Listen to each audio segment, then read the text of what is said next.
Bang, botak rambut. Nggak usah, Pak. Apa? Apa, Mas? Apa? Kawan aku habis tengok lah posting di IG. Hari ini kami baru explore rambut baru Bang Jabil dan Dek Sidik. Jadi model terbaru tahun 2025. Agak tipis sikit untuk persiapan ikut PON Bang Jabil, atlet Anggar.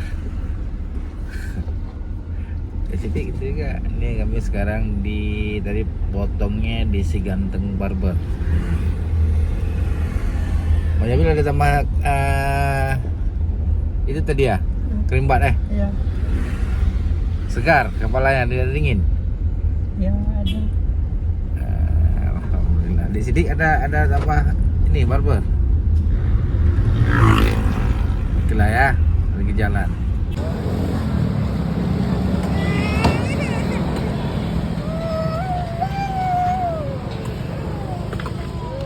Nanti mau beli lebih itu, kasih dulu dia, memang punya dia kan, kamu nggak ada ikut beli. Iya kasih kamu jadi nggak tak kiri buat kamu, buat mana? Lila.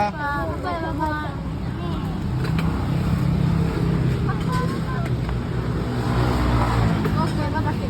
Bono ke airport sana. Sama.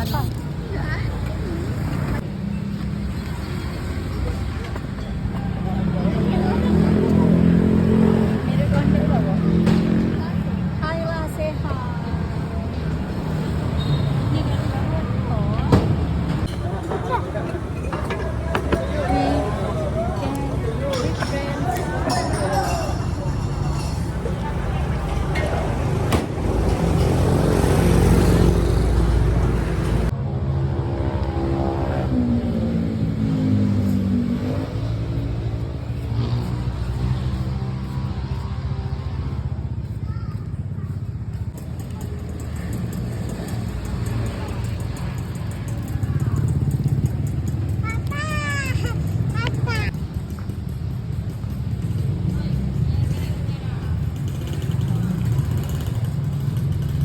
Dolek.